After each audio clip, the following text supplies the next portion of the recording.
So I'm going to talk about 5 or 6 minutes about Tech Futures Group, and then I'll get into the presentation. This presentation is really how to get into a big company. It's B to big B, not B to small b or B to medium-sized B.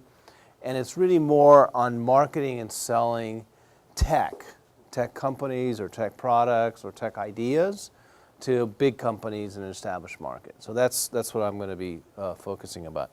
And I'm dedicating this to all of you who most of the things worth doing in the world had been declared impossible before they were done. There's example after example of that. And a lot of the things we see in Tech Futures Group, we sort of scratch our heads and say, can you do that? And a lot of times you can. So it's really great. So this is me. She gave you the short version of it. I like this because I like the picture. So that's why, although it's an old picture. So let me tell you a little bit about Tech Futures Group. We're a nonprofit. We provide 100% free business advice. We're a program of the Small Business Development Center. That's a nationwide program that focuses mostly on Main Street businesses. So we support SBDCs and we focus on the tech businesses. That's our focus. We're sponsored and funded by both the Small Business Administration, it's a federal program, as well as the state of California. We take no equity and we accept no cash. So most organizations that provide mentorship or advising services will take equity, will accept cash. You know, they want to be compensated. We don't need to be because we're funded by the SBA. And our territory is basically anything north of Santa Cruz. So if you draw a line, pretty much Santa Cruz to Nevada and then go up north, we handle all of that. We just started to work with companies in the northeastern region of the state. Prior to that, we were exclusively in the Bay Area. Our office is in the Bay Area. Edgar Cerrone, who's sitting there in the back, is the associate director, and we have our offices in Berkeley. Our advisors are spread out throughout the region. So let me tell you how we're measured, because it drives my behavior. We're measured on 3 things. The first is capital infusion, and that's any money that goes into a tech company or into one of our clients that is not directly related to revenue. So in our world, it's mostly equity and government grants, although we have done some debt. But it's mostly equity and government grants. We've been very successful with government grants. And then the other 2 measurements, jobs and revenue, comes after that. So if you raise $1 million with an equity or government grants or what have you, you're likely to hire people, jobs will go up, and you're likely to get into the market more quickly and revenue will go up. So we really focus on capital infusion. We're not an accelerator, right? So all we offer are great advisors. We don't give you space. We don't give you cash for equity. We don't have a programmatic element. We don't really offer courses in a certain area. A lot of them do, like lean startup, something like that. We don't do that. And we don't have a limited period of time. We just offer advisory services. Founded in 2012. I was one of the original EIRs, Entrepreneurs in Residence, and I'm still advising companies probably from 2014. So for 4 years, almost 5 years, I've been advising the same companies. Most accelerators or incubators have a limited time, 3 months, maybe 6 months. So we have a much broader thing. Wide variety of expertise. And so we have a lot of different kinds of people. We do CEO business strategy, sort of CEO to CEO level, senior team to CEO level. We do a lot of intellectual property, not just patents, but copyrights, trademarks, a lot of little tricks that get people sort of hurt on the way. A lot of fundraising and pitch preparation, because we're trying to help people raise money, so we want to make sure that they get some assistance there. We have somebody who focuses on manufacturing. And what we try to do is keep the manufacturing here in the US, so we try to focus on folks who do that, but we recognize that often the manufacturing will extend to other parts of the world. For more sort of mature companies, we'll do private equity, bigger rounds. We do a lot of go-to-market, which is what this is all about.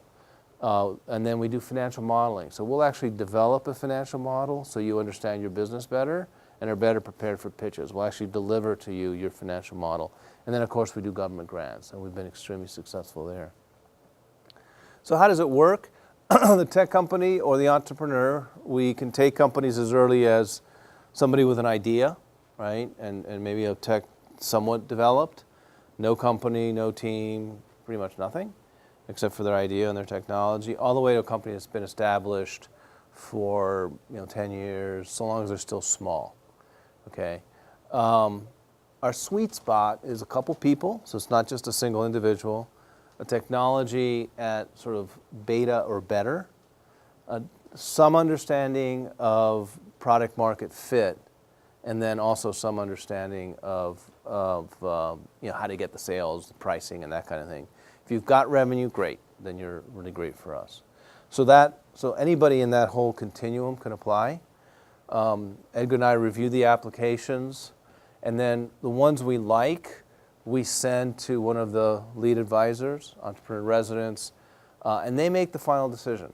They decide whether they've got the interest, whether they think the team's right, whether they think the market's right, the technology's right, and whether they have budget, because we pay them. Everybody on our side gets paid. We pay them, and then they will direct the client to our specialty advisors if the client needs them, IP attorneys, somebody who does manufacturing, the grant guys, and then the financial model people.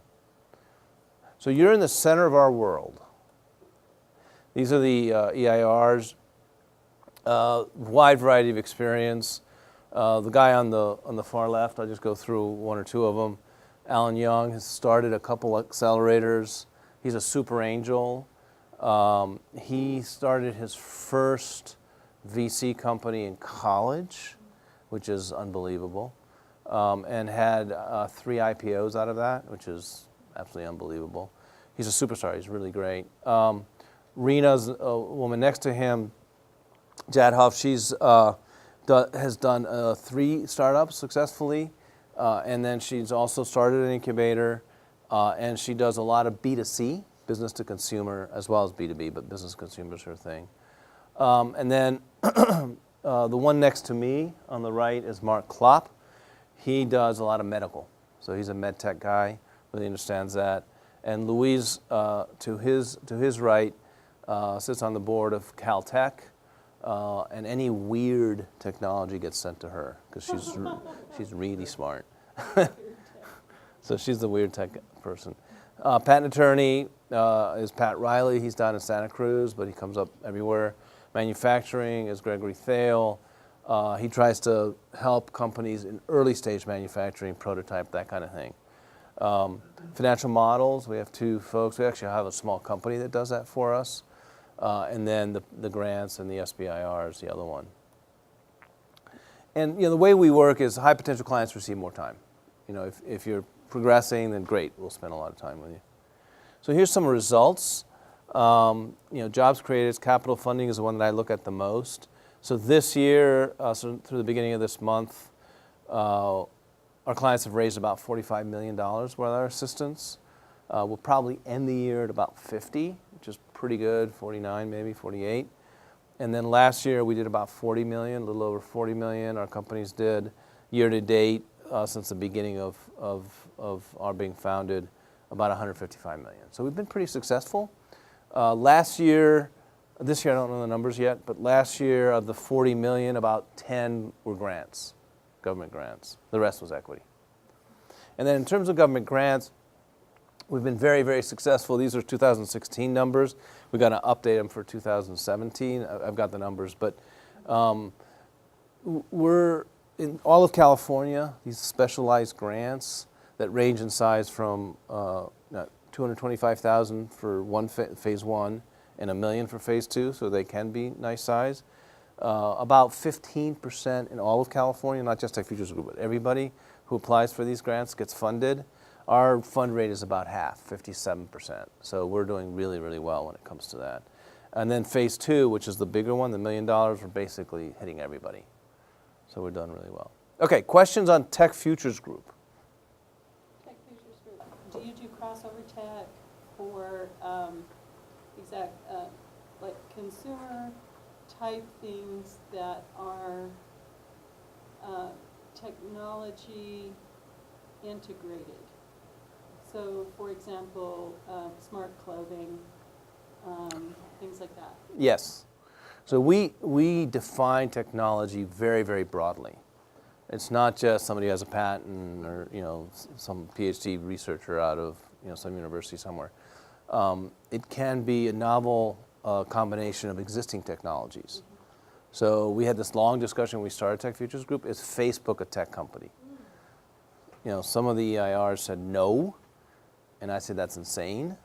And they said, well, Facebook didn't have patents, didn't really have any real technology. And I said, yeah, but they used a novel combination of existing technologies, so we considered that tech. So yes, to answer your question, it's pretty broad.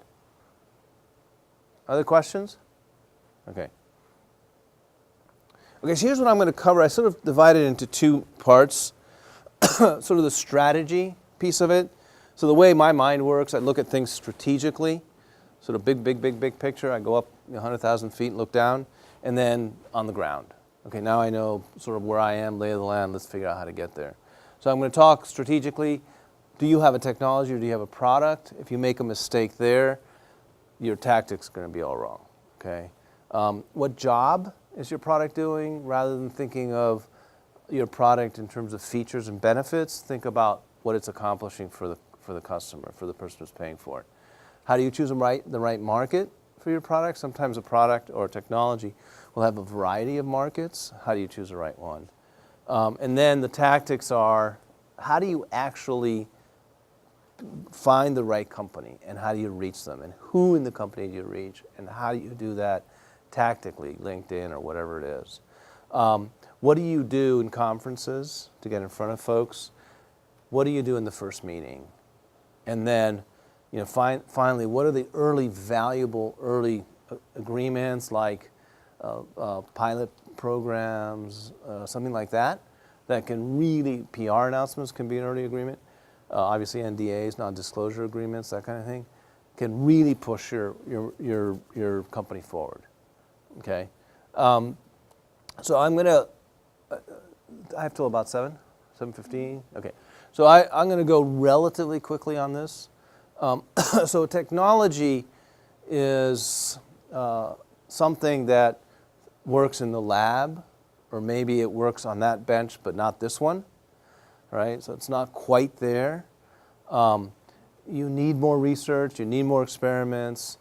Maybe you really know nothing about the market, really. I mean, you think you do, but you haven't gone out there and tested it. You haven't really gone to customers. So we have a client who has done a battery technology. Very interesting stuff, but when he came, it worked on this bench, not on that one. They didn't really understand it. They had a lot of research to do. And he didn't really understand the battery market at a very high level, but he didn't know what Duracell wanted versus Apple with its phone versus Google with, and so forth. So he needed a lot of that. He was, at that point, pure technology. And so my recommendations for him are totally different than someone who has a product, right? So this product you see here is the first pacemaker. So it gives you an idea. This is something that's built, it's tested, maybe manufactured, right? You probably have real customers and users. You can talk to someone may be using it for free, a trial, or paying. So it can be either one. So basically alpha, beta, or beyond, but it's not, the technology is solid. It works on this bench, it works on that bench, it works on the other bench. You're just trying to figure out how to make it valuable to the end customer. So there's a big difference. So for the technology, if you're going to go to a large company, you're probably going to go to the technical people. Office of the Chief Technical Officer, maybe an R&D division, right? Technical assessment group, a testing group. Most large companies have a group. I was actually part of that group, even though I'm not a technologist. But most companies have a group of technologists whose sole reason to be is to go find out what's out there. We have a technical problem in our company, says the big company. We haven't been able to solve it. We've hit a brick wall. these people are supposed to go out and talk to a bunch of small companies or researchers who might have a different approach. So if you have a technology, that's who you go after. If you have a product, probably not, although you may go to the testing group in this one, okay? Now, if you have a product, then you got to figure out what kind of product is it. Is it something to be used internally to the company? So it could be a product that their salespeople use, or it could be a product that their technical people use, or it could be a product for their use, or it could be a product that fits into what they're selling. So the battery that I was talking about could be used by Apple in the iPhone. That's a product that fits in their product. The battery is a product that fits in their product. Very, very different people, right? So the folks who deal with product development on a long range would want to talk to the battery guy. Probably not for this iPhone, but maybe for the 1-2 years down the road. Sometimes, in that case, the company is a channel and also an end user. Sometimes the company will resell your product, okay? So again, you got to understand in the product side, it's a little bit more complicated. Or is it for internal use, or is it for use by their product guys, okay? And then for large sales, you are always going to have to deal with financial guys. Just don't forget, right? You're gonna end up there at some point. So just be prepared. So if they call you up and say, "Oh, now you need to talk to somebody in finance," don't scramble. You've got your Excel spreadsheets, you've got your pricing, you've got this, you've got that. You know, you're prepared. Okay, it's just going to happen. So if you have a technology, you're going to ask a bunch of different questions to the client. A lot of this is discovery. So you're trying to discover what's going on in the client organization, and you're just going to ask the technical people all sorts of different questions than you would the product people, right? You want to find out what problem is your tech solving, how important is it, and then, you know, over time you'll find out what the process is for tech adoption and the timeline. So a long time ago, I was selling. We had a little mirror that you could control in 3 directions, and it was fundamental technology for creating a huge optical switch for the telecom industry. This was, you know, ours was pure technology. In fact, it was really early, right? It worked here, not here. But when we went to AT&T, we had to understand that they had a 3-year time frame before they adopted anything, which meant that when we went to our funders, we said we need 3 years runway. So we needed to raise a whole bunch more money. I mean, so a whole bunch of other decisions happened. So they explained that to us. They explained how important the technology was. But the questions I was asking had nothing to do with the product at that point. It was what could it be used for, and what was it solving. In that particular case, everything now is light that goes through in the TechCon until it gets to a big center, then it goes to the electrical layer. That's very expensive. They were trying to avoid going to the electrical layer and just bouncing light around. That's why these mirrors were interesting to them. Okay? So again, the product question's totally different, right? Is it for internal, right? How is it going to be used? Is this fundamental to the product you're selling? So the battery guy would be fundamental to the iPhone or to this machine, right? So is that what you're using it for, or is it for internal reasons? How many units would you have? When? What kind of design you need? You start getting very, very specific questions because the product guys will have a very good idea of where the product's going to be going, 2 years from now or 3 years from now. In most of this, the timeline is years. It's not weeks and months in most of this, even if you've got a product, particularly when you deal with a big company. Okay? So this is it about the technology versus product. Questions about technology, if you have a technology or a product. But there's a huge distinction, and just be aware where you sit on that line.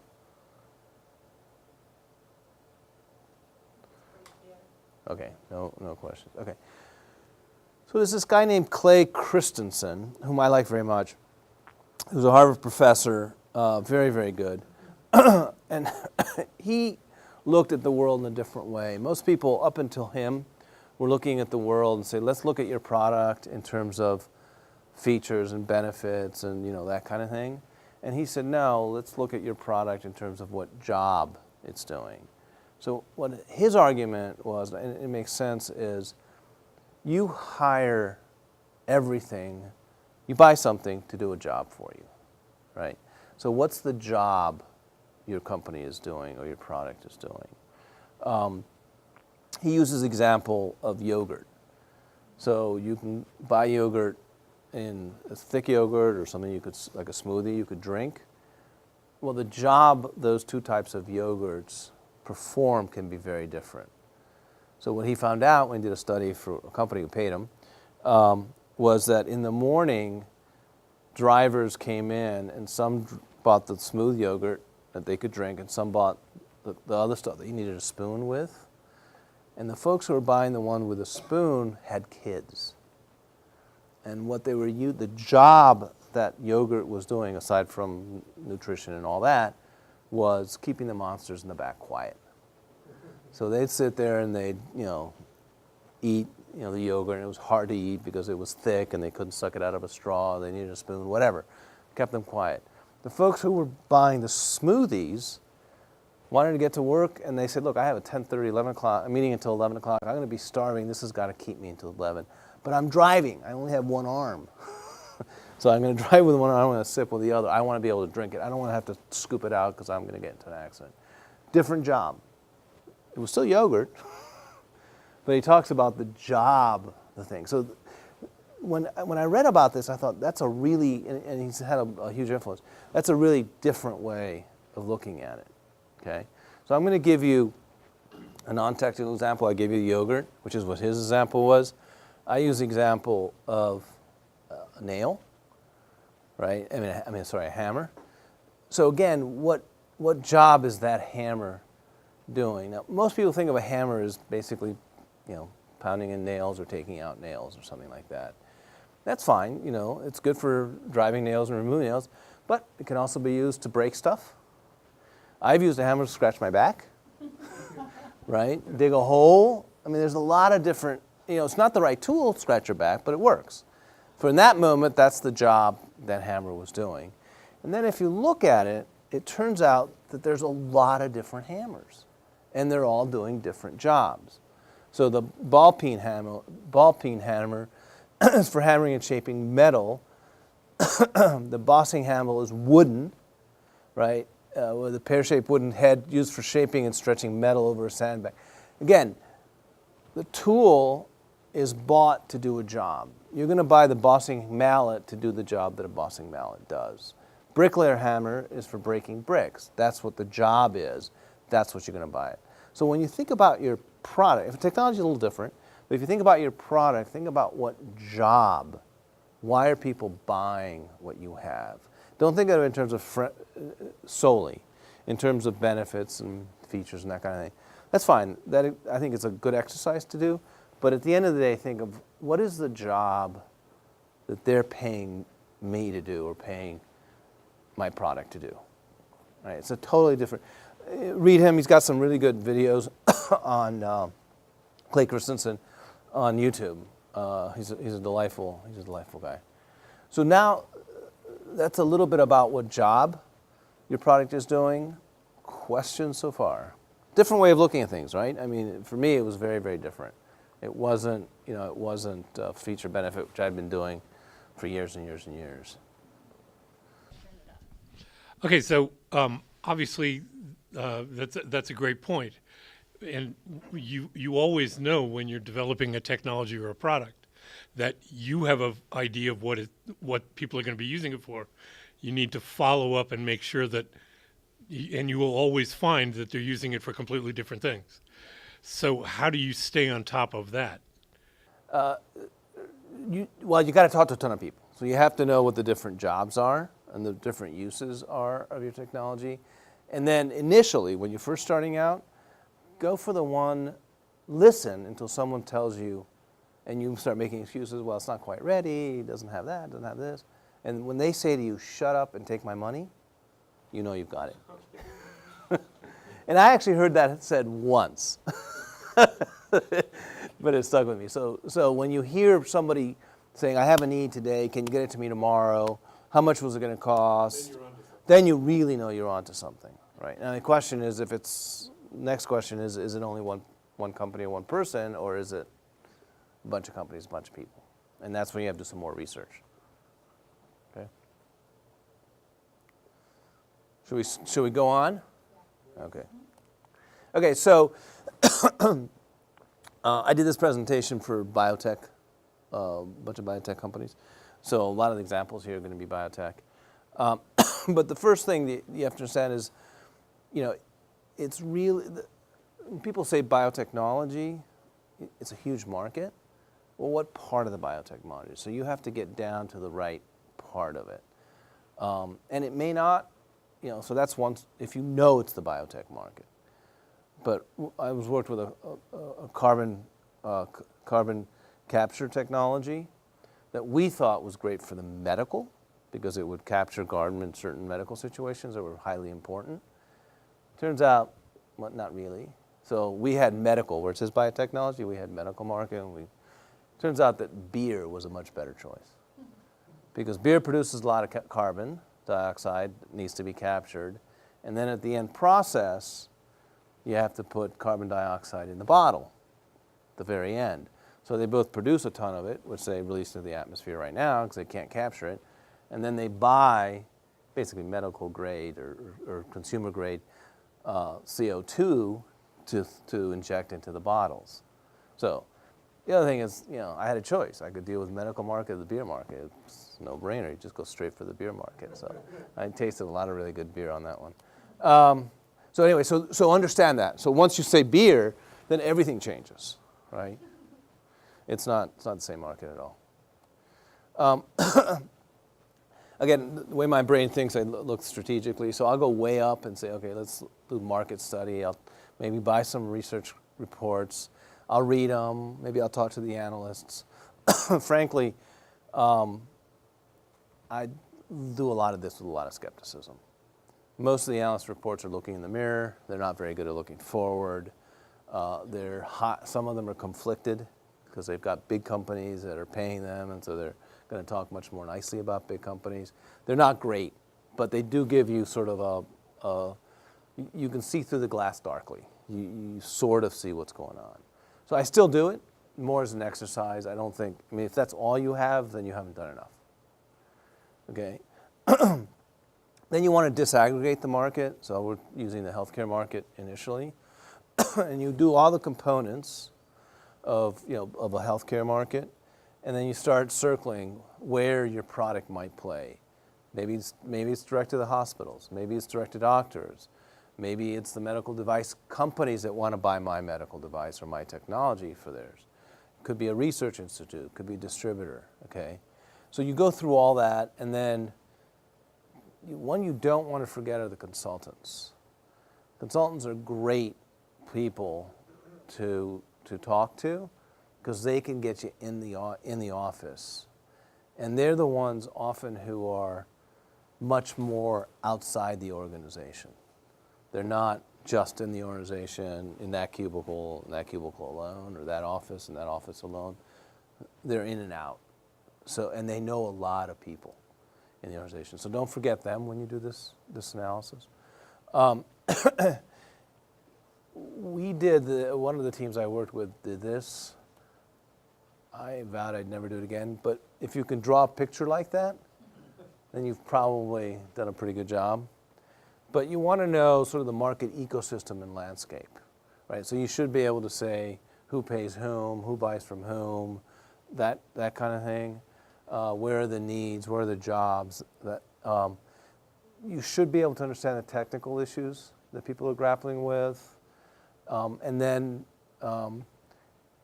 everybody talks about thought leaders, but there are usually very few real thought leaders in an industry. And you'll know that because people continually quote them, and people completely refer to their papers. So try to find out what those are and read those folks. If you can get in front of them, that would be great, because often their knowledge is so deep that they can say, no, you're approaching it wrong, you want to do it this way. And they'll just cut through 6 months of work for you. So go talk to these guys. Understand the competitive landscape. What are they doing today? If your technology or product is solving a problem or doing a job, how is that job being done today? And maybe, we do a lot of software. Maybe they're using Excel. They shouldn't be. It's a horrible system. It's not the right approach. But that's so that is really your competition. So understand what they're using today. And then try to understand who the ideal customer is. I'll get into that in a couple slides. Because that's where you want to spend your time. The ideal customer is somebody who's ready to make a change, right? So these are sort of the early movers, right, typically. So if the industry is experiencing change and a particular company is under a lot of attack, they're probably a good target because they're more open. They don't have the same swagger maybe as they used to, and they're more open to listening to someone from the outside. A lot of companies have this not invented here syndrome. So you're trying to get someone where that, people are starting to fight that. And the ones that are under a lot of pressure, economic pressure or market pressure, will be more. 3 of these last week. So what are these guys doing differently? So what that tells us is there's something going on in this industry that's starting to shake it. That's a good thing, right, for everybody, for the investors and also for the folks who are trying to sue it. And my recommendation is always go to the one who's a challenger in that industry, who's trying, sort of like, I think it was Avis, We Try Harder. So go to that person. If they'll provide a good reference, that's great, right? If they'll give you a PR release, you're in like gold. And if they actually have money to explore what you have, then they're an ideal client, prefers client. Okay, so we talked about it. Markets and companies are abstract. You really need to get down to the people. I had an argument with a client the other day. I said, who's your customer? And he named a company. I said, that's not your customer.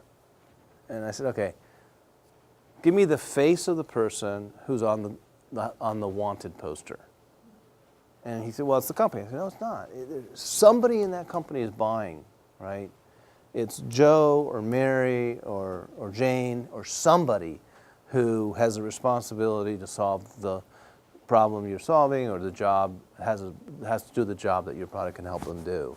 Who is that person? And it took almost an hour for the guy to understand it. I'm not even sure he did at the end, because he kept saying, oh yeah, then we're going to go after this. And I'd say, no, what's the person?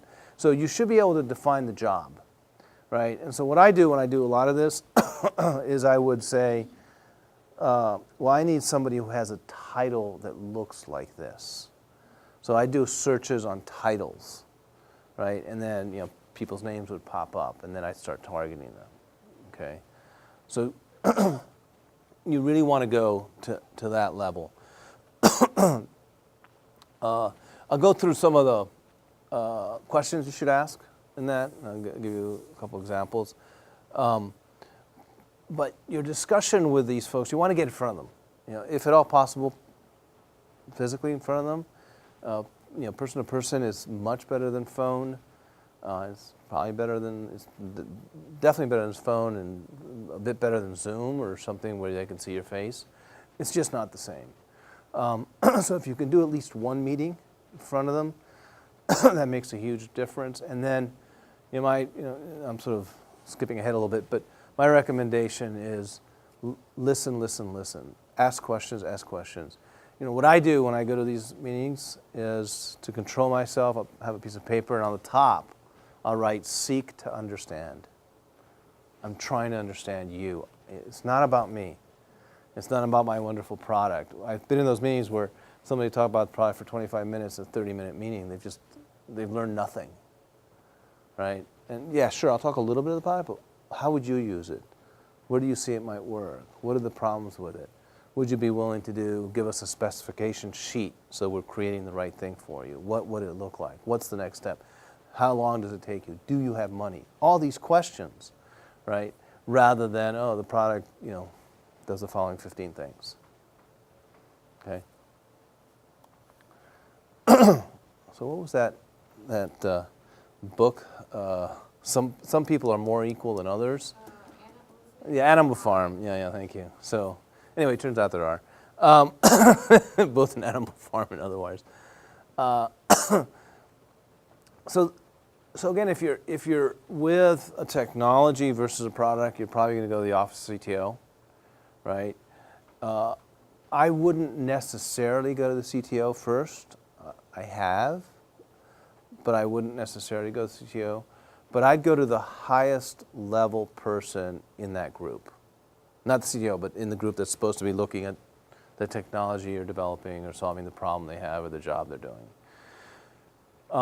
So I have a theory that if you send 50 emails to managers, people with a title manager, you might get one back. If you send 50 emails to people that have the title director, you might get 4 or 5 back. If you send emails to people who have the title of executive director, you might get 10. VP, 25 or 30 out of 50. CTO, 40 out of 50. So if I do send it out to the manager, the one manager that responds, he's going to be a director, or she. They're going to be the director. The other 49 are not. The other 49 are like this. The one who responds is looking around. That's a very valuable person to get to know long term, right? So I always go to the highest level within the organization. Often it's the director, executive director. Sometimes it's the VP. Rarely it's the CTO. Right? If I get frustrated, I'll start going up until I get to the CTO. And I've had CTOs come down and say, we want a meeting, and then talk to so-and-so.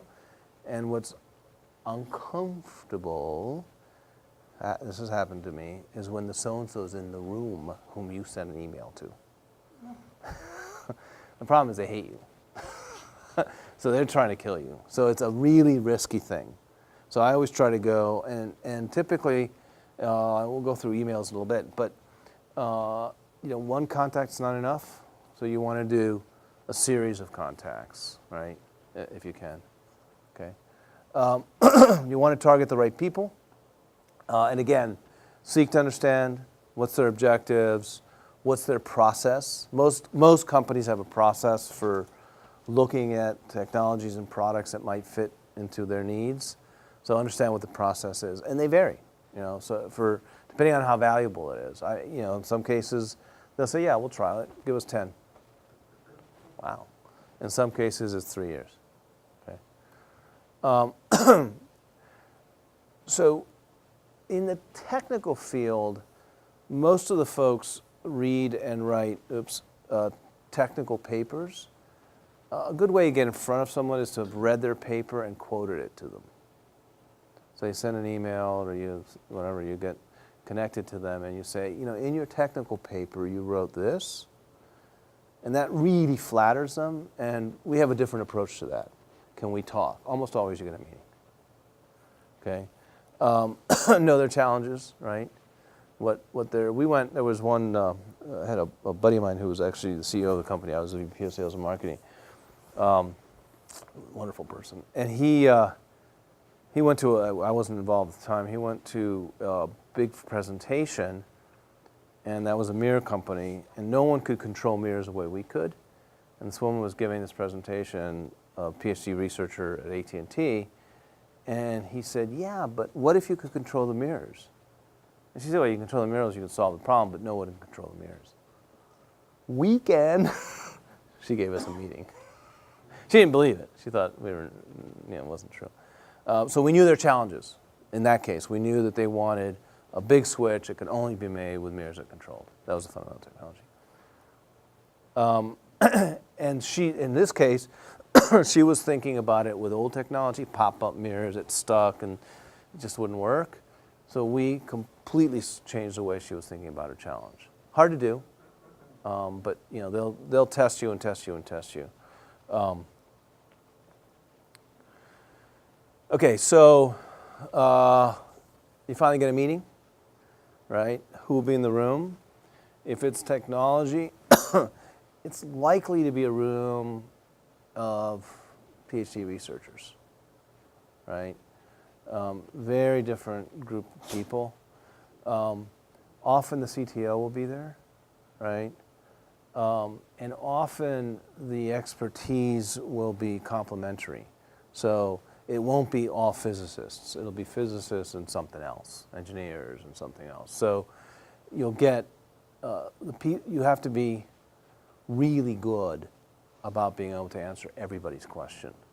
So in these meetings, I didn't like to do it because they're uncontrollable. I would take my CTO, the inventor of the technology, because he could go down at whatever level you wanted to go. And when we got funded, one of our rounds, they sent a Nobel Prize winner to interview him. And it was Arno Penzias who won the Nobel Prize. He was at AT&T. This was a telecom play. And so I went in and introduced him, and the CEO was there, who was not a technical guy, and the CTO. And the CTO and Arno shook hands, and within 5 minutes they were writing formulas on the board. You know, and I turned to the CEO and I said, I think we can both leave. So we just walked out. I don't even think they noticed. So those are the kind of people you're gonna run into. You know, what they want is pretty much what you'd expect, right? There's a problem they have to solve. They can't solve it. They're frustrated. Okay. There's some, you know, they may want to gain a new perspective. Sometimes they're already semi-decided on your competitor and they want to see what you have. So they're doing some, I don't know about, marketplace review of what's out there. Try to find that out beforehand, right? It's hard, but these guys generally, the PhD folks, generally are pretty transparent, right? So you can say, are you looking at somebody else? And they'll hem and haw, and then you just mention your competitors. Are you looking at so-and-so and so-and-so? Because they got a good product. If you want, we can talk about what they have versus us. Then often they'll say, oh, sure. Why don't you do that? Then you know they're talking to your competitor. It's okay. It's okay. It's a competitive world.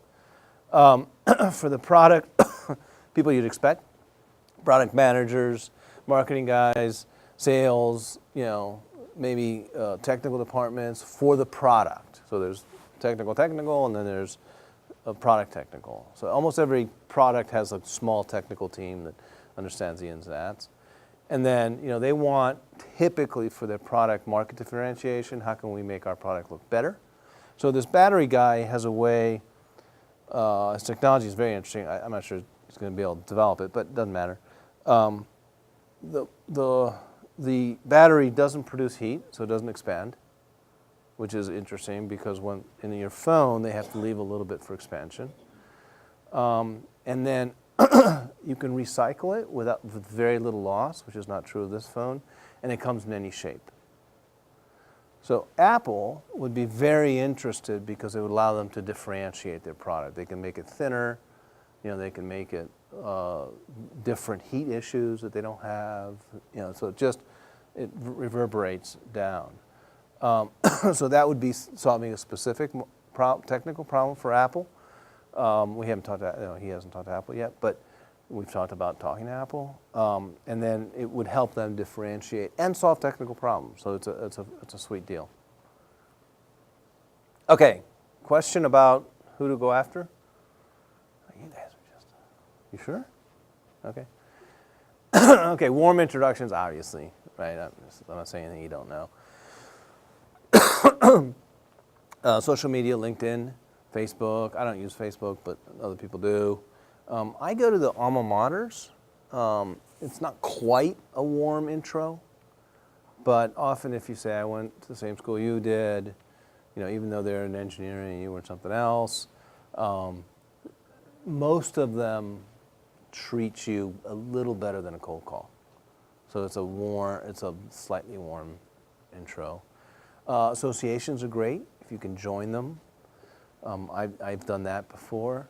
And once you join them, you're sort of part of the group. If you can take a leadership role, if it's a really important association, then it's even better. but you're just trying to get warm intros to people. But you can do cold emails. I mean, at some point, you're going to run out of your network. Almost everybody does. So you have to know how to go to the next step. And I'll talk about that. One way of doing it, which I do a lot, when with my RevLaunch company, where I was doing a lot of this for companies, I'd go to a lot of conferences, right? And you have to know how to work the room, but they're a great place to understand the competitive landscape, to understand who the key players are, who the thought leaders are, who the domain experts are. You can wander the hall. You know, it's just a great, you can have a booth, you can not have a booth. You know, if you're a very small company, booths are expensive. So you just get a room in a hotel and you invite people in for a private demo.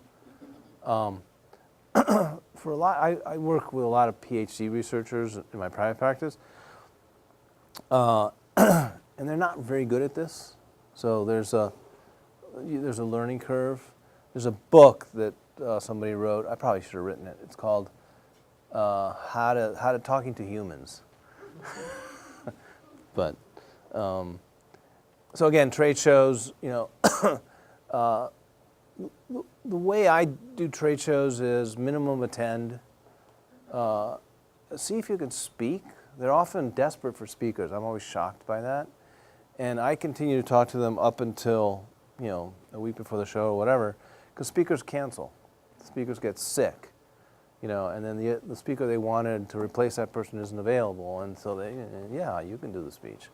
So I've had that luck. Obviously exhibits where you have a table is a good way. It's expensive. You can get a hotel nearby. I've done that with great effect, and invite people. It can be special. It has to be relatively close so that they're not committing an extra hour in your meeting, just half an hour to get there and half an hour back. That's not going to work. So you want to be very close by. Standards bodies are really important for highly technical stuff. So join, participate, take a leadership role. So in this tech startup, the telecom one, I joined a standards body, OIF, Optical Internet Working Forum, which was relatively small but influential. I'm a marketing guy. I had no business being in that standards body. I didn't know anything. And so I convinced them that they didn't know what they were doing when it came to marketing. Nicely. They didn't know how to do it. And I was on the board as the marketing guy, on the board of directors, 2 meetings later. It can happen, okay? I figured out that they didn't have the expertise I did. Once I was on the board, then I had access to anybody in the industry. Because I'd call up and I'd say, on the board of OIF, and I want to talk to so-and-so at AT&T, and they'd put me through. Board of OIF, Optical Networking Forum, and I want to talk to the, so-and-so at MCI or wherever, Sprint, back then, right? Even internationally, BT, British Telecom, Telefonica, FT, France, all of those, right? So if you can get there, it just opens up. People forget about the standards bodies, and the standards bodies are a great place when you're a technology company to get them to adopt your technology as a standard. If that happens, then everybody's playing in your sandbox, and it really is powerful. So that's a trick, but it's really for highly technical stuff. Obviously, local events, mixers, workshops. In some markets, they're very, very plentiful, and others are not. Right? In the Bay Area, there's just tons. Right? Right now, the big thing is ICO, initial coin offering. That's probably a meeting twice a week, 3 times a week on that. So if you want to get into that, one of our advisors spent nothing but 6 months going to meeting after meeting after meeting, and he's now an expert. He knows more than anybody else, pretty much. Right? So he's made the effort. I didn't, because I had other things I'd do, but he did. He made the effort, and now he knows everything about ICO that anybody else does. Right? So that's, the localized meetings are great, and also it's where you meet people. Right? Now he's known by a bunch of folks as the ICO guy. Wow. He's just so smart. Again, industry mentors, key opinion leaders. You can also get advice on grant writing. Because sometimes government people go to these things, so you'll meet them at the meetings, and they'll say, "Yeah, we have this problem in med tech or whatever," and then you can talk to them, and they'll give you some information about that. Incubator. Whoops, wrong one. Incubators, accelerators, great place to be associated with. Join them, right? Boot camps. There's a lot of them in the Bay Area. Many of them are very specialized. So there's one just for hardware. There's one just for med tech. A couple. There's one just for software of this and that. So you'll see birds of a feather sort of flock together. So I'd go to a lot of those. If you can be quoted by industry analysts, right? The big companies buy these reports, the small companies don't. That's why this is B to big B. So they'll spend $10,000 literally on some of these reports.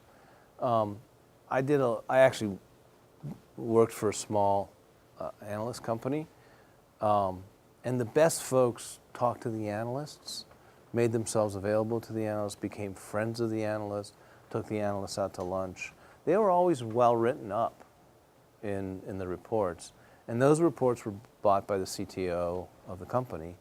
And if you're a small company, your technology was in it as one of the up-and-comers and promising, and they have a good team and all this kind of stuff, then it becomes a lot easier to walk into that organization, okay? Press, expect to be misquoted. So I did something that actually the CTO of Nortel was stunned when he looked at me, he said, "You get away with that?" I said, "Yeah." I would tell the press beforehand, I said, "Be happy to talk to you. Absolutely, no problem. One rule, you read me your notes." And they always take umbrage to that. I never make mistakes. "Oh, I'm sure you don't. But," and if you do, what are you going to do? You're going to correct it in a little thing somewhere on your newspaper no one's going to read. And you don't want that. You want to be accurate. You're an honest reporter. So if it's incorrect, if I made myself unclear, you can still report whatever you want. I don't have any control of that. But at least I have an opportunity to say, "No, that's not what I meant." And I've had reporters get quotes, stuff way off. Like I was talking about market size, and he added a 0. And I said, "No, it's not that big. If I said that number, it was wrong. It's this big. Please don't quote that number." You can go look for it and so forth. I'll give you background information. So if you can get them to do that, you can't do it at the end of the conversation. You got to do it at the beginning. Then you can protect yourself a little bit, okay? And some won't do it, but most will. They love a good quote. So if you can provide good copy, they'll tend to quote you. So it's a sort of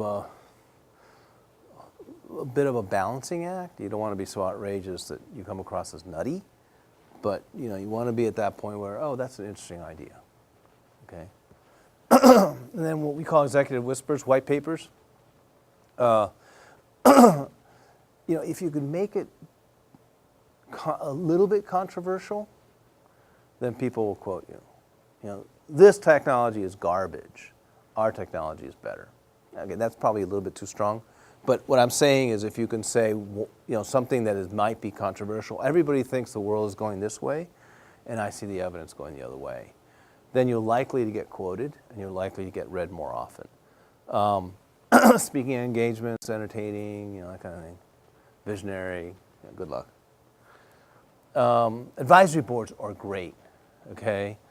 So there's 2 to 3 different types of advisory boards. I'm not talking about the board of directors. They have real power. These guys don't. So the advisory board, most people think of advisory board as a technical advisory board. I have a technical problem, so I have some technical guru on the advisory board. Absolutely, no problem at all. But I like customer advisory boards. So I'll invite, if you're doing B to big B, you're going to have a market, and you're probably going to have, 2 or 3 handfuls of companies. So you get 5 or 7 or 8 on your advisory board, and you try to get the highest level person of that company to be on your advisory board. And now there's 7 or 8 people who represent huge companies that are potential customers.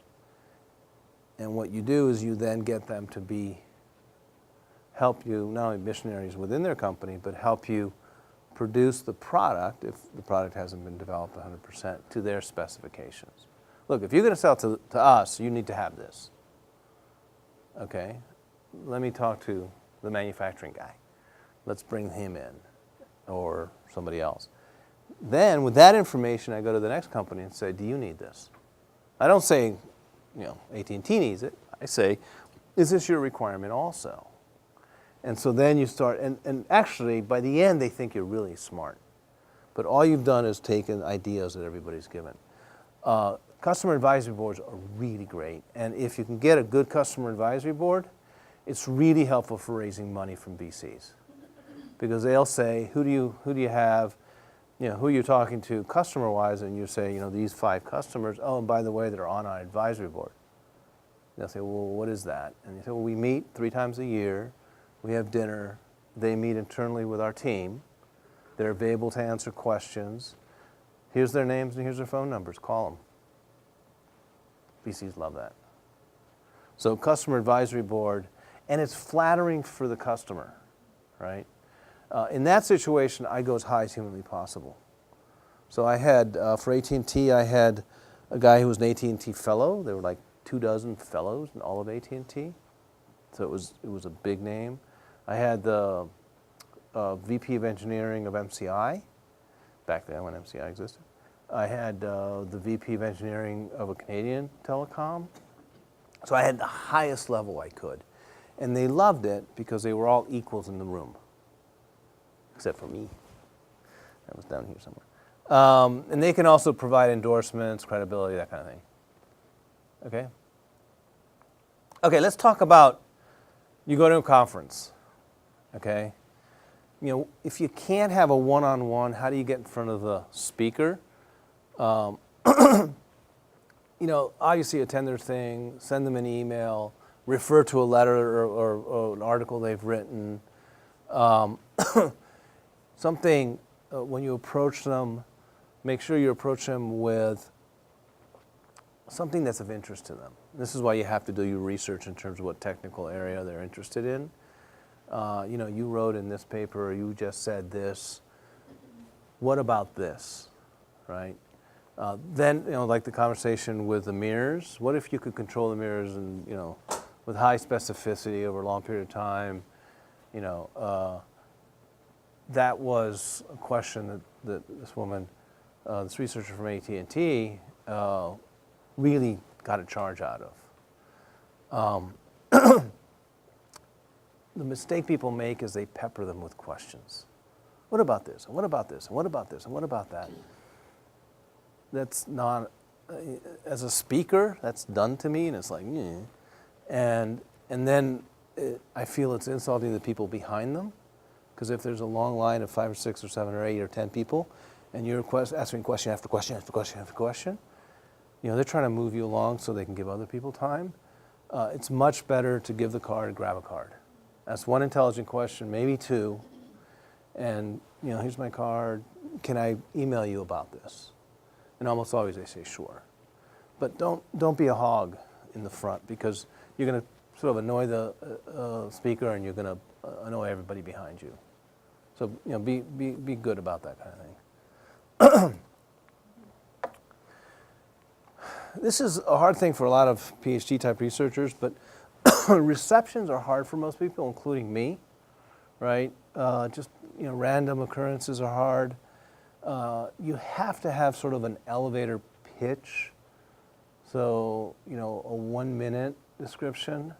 So when somebody asks me what do you do, I say I'm with Tech Futures Group. We're a nonprofit that provides free business advice to tech companies. It gives them enough to play with. Well, wait a second, what's your business model? Oh, we get paid by the government. Oh, I get it, right? So then you can talk a little bit more. You know this, you guys all know how to talk to humans. You have to be able to go to different directions. So people will take you different places. I try to avoid a lot of the weather talk, how's the weather? I mean, I can do that probably as much as anybody else, but I prefer to get away from that because it bores everybody, frankly. And say, oh, what do you do? What brings you to this conference? What does your company do? That kind of thing. Yeah, don't drink alcohol. It's not a party, right? Go back to your room and drink it if you want. And everybody knows everybody, so make a good impression, right? I'm always astounded how small the world is, and when you get to a niche, everybody really does know everybody.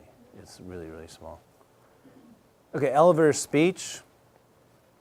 You can use them to describe what you do. You can use them to ask for feedback, or you can use them to make a point, critique, whatever. So there's a lot of ways of using an elevator speech, depending on who you're talking to. I always have sort of a big elevator speech, if you will, generic, until I know what the person does, and then I vary it. Not so much with Tech Futures Group, it's a little different. Although I might talk to a startup, and they'll say, well, we're trying to raise a Series A. Well, I'm not really going to talk about grants, because that's not really for them, so I'm going to vary what I say. Right? I'll say, oh, well, we help people negotiate Series A, documents, right? For the technical companies, you have to be careful. You want to get enough of your technical stuff out there, but don't say too much.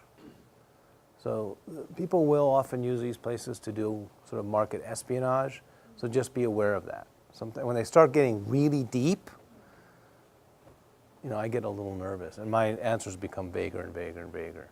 So my favorite story on that, I'll tell you one story on that. We had developed this technology with the mirrors.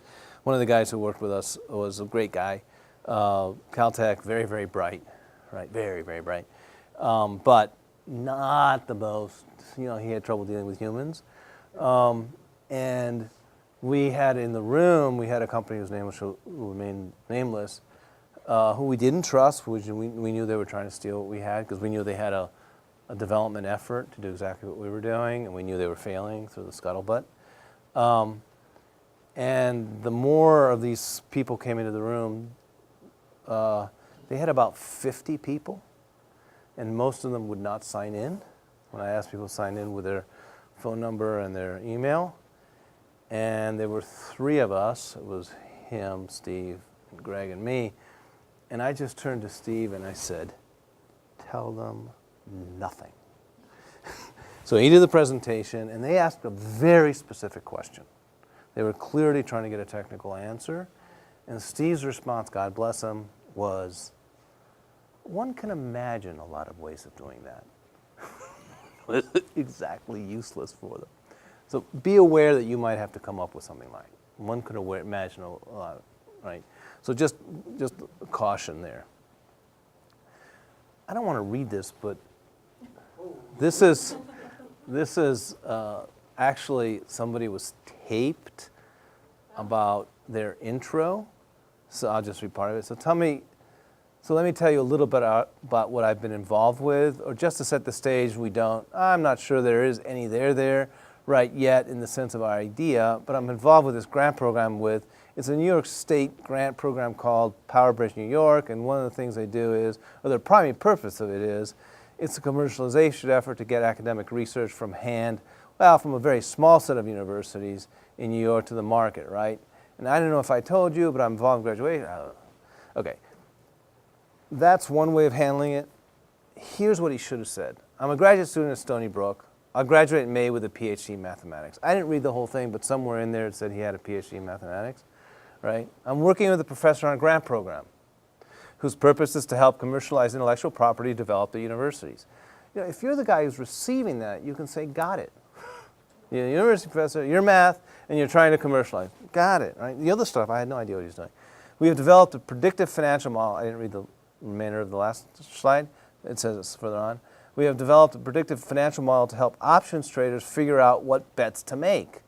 But we need to know more about which data sets traders use, where they get the data, and how they use them. Would you be willing to help me understand what kind of data you use? As the receiver, I say, okay, you're a math guy, you're trying to commercialize your technology, and you want a data set from options traders. Got it. This is what you need, not the other. Okay. A couple more slides. Interviewing, don't do leading questions. Isn't it true that? No. Yes or no questions will kill a conversation. Do you like to eat food? Yes. Now what, right? What kind of foods do you like to eat is a better question if you're going to go down that route. Talk about experiences rather, can you imagine a situation where? So do more of experiential. My example down here is, have you or a colleague use a probiotic as an antibiotic versus what is your primary concern? One is sort of theoretical, and the other one is very specific. Okay. Okay. Who wants to do cold calls or emails? Okay. The key there is business reason to contact somebody. You're not there to make a friend. Make it very clear. I'm a PhD student in math. I'm trying to get a data set so that I can help options traders make more money. Got it, right? Provide real information. In that example, there's no real information really. But if he could say, we have an algorithm that can prove bond movement, right, in the short term or something, that would be real information. Can you provide me real action? And then you have to follow up. So again, the subject line is relevant to the recipient, relevant to the problem, and short to the point. So this is two examples. One was a gallium nitride epitaxial wafer that was developed to replace silicon. It was one of my clients. And I was sending it to CTO and R&D managers, PhD researchers, a bunch of people. And the other was the high-performance battery, okay, that was talked about before, okay. So the gallium nitride, I basically wrote, we've developed, the thing was gallium nitride epitaxial wafer on silicon from NTT. That was the subject line. And it basically said, we have developed a gallium nitride epitaxial wafer on silicon substrate up to 6 inches. This is real information. Diameter with excellent specifications, neither specifications, right? May I call you? This is relevant to somebody, probably an R&D guy. It turned out this was relevant to CTO, right? He called me, he literally called me. I left my phone number. He literally called me and said, can you do this? He said, you've got all these specifications, but what I really need is flatness. What's your flatness? Okay, so if I hadn't had all this information, he would have thought, oh, this is garbage. Okay. Remember, these are technical people. For the product, he was really talking more to the product guys. We've manufactured AA batteries with 10x energy capacity equivalent prolonged life. Key specifications are energy density of this and that. Okay.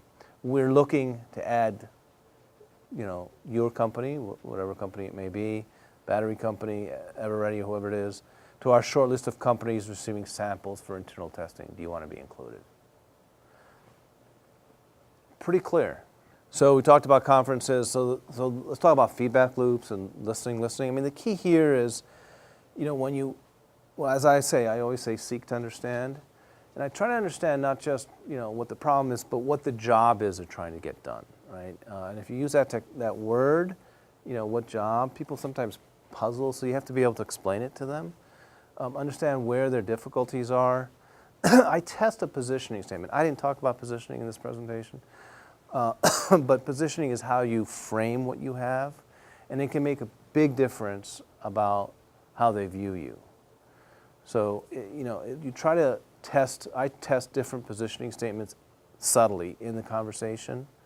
So I'll say, think of it as, and that'll be my positioning statement. Do you think of it more this way or that way? Right? Those are two types of ways of testing positioning statements.